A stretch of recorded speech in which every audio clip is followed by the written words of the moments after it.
प्रधानमंत्री मोदी ने राष्ट्रीय माप पद्धति सम्मेलन में कहा कि देश वर्ष 2022 में अपनी स्वतंत्रता के 75 वर्ष पूरे कर रहा है और 2047 में हमारी आज़ादी के 100 वर्ष पूरे होंगे। इस दौरान हमें आत्मनिर्भर मध्य प्रदेश और भारत के नए संकल्पों को ध्यान में रखते हुए नए मानकों को गढ़ने की दिशा में आगे बढ़ना है। हमें याद रखना है कि इसका लक्ष्य क्वांटिटी भी है, लेकिन साथ ही साथ क्वालिटी बेहद महत्वपूर्ण है। प्रधानमंत्री नरेंद्र मोदी आज वीडियो कॉन्फ्रेंसिंग के जरिए राष्ट्रीय माप पद्धति सम्मेलन का उद्घाटन करने पहुंचे। इस मौके पर प्रधानमंत्री मोदी ने देश को 3 सौगातें दी। प्रधानमंत्री ने नेशनल एटॉमिक टाइम स्केल और भारतीय निर्देशक द्रव्य राष्ट्र को समर्पित किए। राष्ट्रीय पर्यावरण संबंधी मानक प्रयोगशाला नेशनल एनवायरमेंटल स्टैंडर्ड लेबोरेटरी की आधारशिला भी रखी। उत्तर प्रदेश के गाजियाबाद हादसे को लेकर पीड़ितों के परिजनों ने मुरादनगर में विरोध प्रदर्शन किया। यूपी के मुरादनगर में छत गिरने से अब तक 25 लोगों की मौत हुई है। पुलिस ने इस मामले में अभी तक 3 लोगों को गिरफ्तार किया है।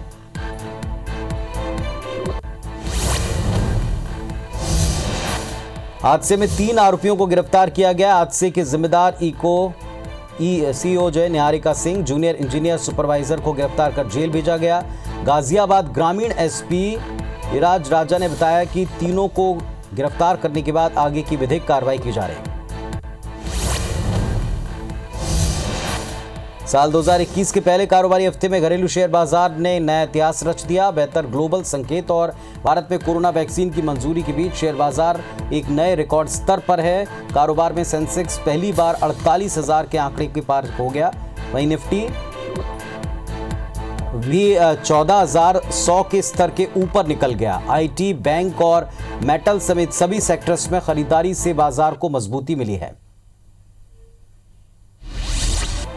उत्तर प्रदेश की गाजियाबाद हादसे को लेकर पीड़ितों के परिजनों ने मुरादनगर में विरोध प्रदर्शन किया। यूपी के मुरादनगर में छत गिर जाने से 25 लोगों की मौत हो गई। पुलिस ने इस मामले में अब तक 3 लोगों को गिरफ्तार किया है।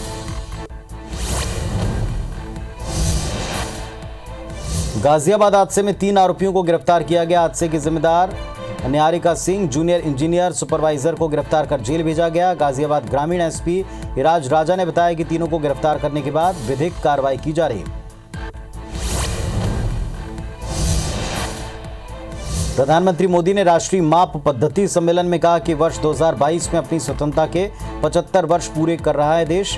2047 में आज़ादी के 100 साल पूरे हो जाएंगे। इस दौरान हमें आत्मनिर्भर भारत के नए संकल्पों को ध्यान में रखते हुए नए मानकों को गढ़ने की दिशा में आगे बढ़ना पड़ेगा।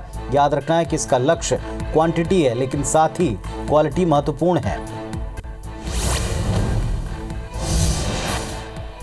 साल 2021 के पहले कारोबारी हफ्ते में घरेलू शेयर बाजार ने नया इतिहास रचा। बेहतर ग्लोबल संकेत और भारत में कोरोना वैक्सीन की मंजूरी के बीच शेयर बाजार में नया रिकॉर्ड बना है। आज कारोबार में सेंसेक्स पहली बार 48,000 के पार हो गया, तो वहीं निफ्टी 14,100 के स्तर के ऊपर निकल गया है। आईटी, बैंक, मेटल सभी सेक्टर्स में खरीदारी दिख रही है। बाजार मजबूत है।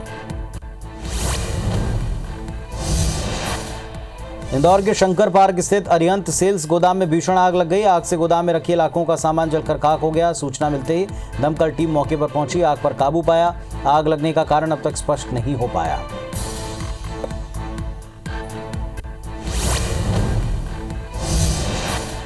खरगोन जिले के कसरावद में बर्ड फ्लू फैलने की आशंका है। इलाके में 3 दिन में 12 से ज्यादा कौओं की मौत हो गई, जिसके बाद पशु चिकित्सक मृत कौओं के पोस्टमार्टम की तैयारी में है।